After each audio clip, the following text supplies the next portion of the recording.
साहब, जी इंडिया के stakes middle east south Asia में बहुत हाई हैं। पाकिस्तान से ताल्लुकात वो ठीक रखना नहीं चाहते और बाकी मुल्कों के अंदर वो अपनी मर्जी के लीडर चाहते हैं। तो the point here it is कि क्या इंडिया को ये अपनी अप्रोच चेंज नहीं करनी चाहिए, खासतौर पे बांग्लादेश के अंदर। और जिस तरह वो एक ट्रेडिशनल लेंस से बांग्लादेश को देख रहे हैं कि हसीना ही होगी तो हमारा इंटरेस्ट प्रमोट होगा, आपको नहीं लगता कि इंडिया को इस लेंस से सोचना होगा? क्योंकि देखिए, मैं तो फ्री मशवरा दे रहा हूँ आपके सामने अब, ठीक है। मतलब, और ये हमारी तरफ से तो नहीं आना चाहिए। हम तो कहेंगे इंडिया गलतियां करे, बार बार इंडिया ने गलती की है बांग्लादेश में, तो आज वो हमारे साथ है ना। तो आपको नहीं लगता कि उनके इतने हाई स्टेक्स हैं लेकिन फिर भी वो माइक्रो मैनेजमेंट करना चाहते हैं एंड दे दे बिलीव कि हमें अपनी मर्जी का बंदा चाहिए? मतलब है साउथ एशिया में और ख्वाब अमेरिका वाले देखते हैं, सो प्लानिंग द सोच। थिंग इज के आप नेहरू की वो स्पीच पढ़ें, ए ट्रिस्ट विद डेस्टिनी, जो नेहरू ने दी थी इंडिपेंडेंस होने पर। तो मैंने उसको कई बार पढ़ी है, बट जब लास्ट टाइम जब पढ़ी, आई रेड इट। इससे पहले I to read like an Indian living in India. जब मैंने उसको as a foreign policy scholar student पढ़ा उसको, I realise something very interesting कि India is perhaps the only country which, if before its birth, assumed it will be a great power and should be a great power. America ये ख्वाब तो Munro doctrine से पहले कभी देखा ही नहीं था, ठीक है। इंडिया जैसा कि फॉर एग्जांपल आप फाउंडिंग फादर्स जेफरसन को, वॉशिंगटन को, बेन फ्रैंकलिन वगैरह को पढ़ें, there was no vision that we are going to become the greatest power in the world. So they were not, in fact they were not even interested in engaging the world. Isolationist था Jefferson बहुत बड़ा, but Nehru was very clear that we will find our seat on the table of the world politics. India will take its position. So here is a very important part of the Indian thinking कि India समझता है कि India का हक है कि it be an important power in world politics and it is eventually going to take that position.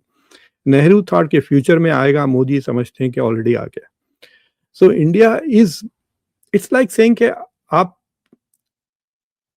It's like saying कि आपको साइड एक्टर का रोल मिला किसी मूवी में, but you are acting as if you are the hero of the movie, right? That is what is happening with India. India is not a major world power at the moment, but it's trying to pretend कि I am a major power. और वो, that is the problem that is running in South Asia में. It wants to act like a hegemon of the South Asia, लेकिन China घुसा हुआ है and is giving countries alternatives.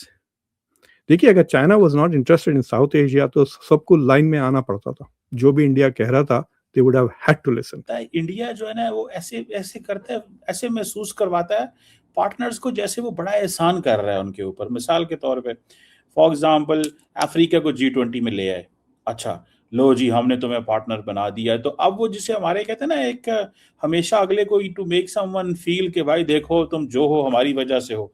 तो वो ये जो ग्लोबल साउथ के प्लेयर और बड़ा एक्टर का ये जो कर रहे हैं, डोंट यू थिंक समटाइम जो ममालिक हैं दे बिलीव कि दे आर ओवर प्लेइंग इट? और दूसरी बात यह है कि अपनी तो पोजीशन अमेरिका के सामने कॉम्प्रोमाइज हुई है और हमें घर में जो है खित्ते के अंदर हमारे हमें कह रहे हैं हम तुम्हें ये कर देंगे, वो कर देंगे, हम तुम्हें ऑयल बंद कर देंगे, डीजल बंद कर देंगे। अफ्रीका को G20 में इंक्लूड करने में सबसे ज्यादा हाथ जो बाइडेन का था, और चाइना का भी हाथ वाज इम्पोर्टेंट। इंडिया के पास जब G20 का समिट हुआ, that is when India formally उनको इनवाइट किया। What India did well was to take the credit for it. Like America के लिए it's not a credit to say we brought Africa into G20, like कौन सा बड़ा achievement है वो, right? So but I remember, क्योंकि हमारे जो सेनेटर हैं डेलावेयर के, Chris Coons, he is the Africa guy. और जब जो बाइडेन प्रेसिडेंट थे, ही controlled all the foreign aid to Africa which is about $60 billion जो अमेरिका देता है अफ्रीका को। G20 का मकसद था economic management of the world, it's not a geopolitical चीज, राइट? कि आपकी बात सही है। मैंने एक दो बार, खासतौर से एक बार, I was in a room where एक साउथ एशियन मुल्क का very prominent person was talking to the minister of और I witnessed the bullying थोड़ी बुलिंग मैंने देखी है। आप इंडिया की जो बांग्लादेश को मिलिट्री हार्डवेयर सेल्स की जो बुलिंग होती है हाँ हमें भी देख ले, हमें भी, हम जो है ना देख ले, हमें भी वो चीजों मेरे का ख्याल पता से हो। I need to get a new phone. Kamar साहब, आपने मेरा फोन बंद कर दिया। अब हमें पता है क्या, कौन सा मुल्क किसको क्या करता है, हम इनसाइडर हैं बीच सिस्टम के। हाँ, so there is a lot of South Asia के सारे लोग बुलिंग की बात करते हैं। आपने देखा था हैप्पीमॉन जेकब ने भी एक आर्टिकल लिखा था फॉरेन अफेयर्स में कि साउथ एशिया मर गया। He talked about the concept of end of South South end of South Asia कहकर याद है। So end of South Asia, मैंने ये मुद्दा 2-3 बार उठाया है on my last trip, even in Delhi as well as in Sri Lanka. तो श्रीलंकन्स की जो पोजीशन थी, दे आर वेरी, मतलब उनको बहुत तकलीफ है कि साउथ एशिया सार्क जो है वो कमज़ोर हो गया है। इनफैक्ट सार्क की यूनिवर्सिटी भी उतनी अहमियत नहीं रही। शायद India is cutting its funding a little bit on SAARC university. जब इंडिया से बात करते हैं कि कहते हैं कि भाई सार्क का पाकिस्तान एक्सप्लॉइट करता है, सार्क में आके फिर इंडिया की शिकायतें करते रहता है कॉन्स्टेंटली, तो why should we promote an organisation जहां पे Pakistan will indulge in India bashing?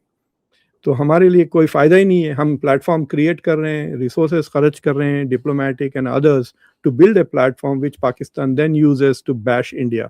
So we decided के देखिए वो बिम्स्टेक जो क्रिएट हो रहा है, India is investing in BIMSTEC, is मतलब साउथ एशिया का बाउंड्री वो निकाल रहे हैं आपको, एंड साउथ एशिया की boundary is India and the east. तो बांग्लादेश, म्यांमार की तरफ जा रहे हैं। अब म्यांमार के साथ ताल्लुकात बेहतर होते जा रहे हैं। So BIMSTEC is that way of substituting to SARC without Pakistan. Or talking about BIMSTEC, Tariq Rahman is the president of BIMSTEC ना इस ईयर। तो इंडिया के जो ऑफिशियल इनविटेशन है इनको जो आया है, it's not just because he is prime minister of Bangladesh, it is also because he is chair of BIMSTEC। तो वो इंडिया इज टेक्निकली, अगर आप इंडिया से पूछे कि आपने क्यों बुलाया तारिक रहमान को, तो they will say it's not just because we want to improve relations with Bangladesh, it is also because we want, he is the chairman of BIMSTEC। तो इंडिया BIMSTEC को अहमियत दे रही है। In that sense you can say is bringing BIMSTEC to BRICS.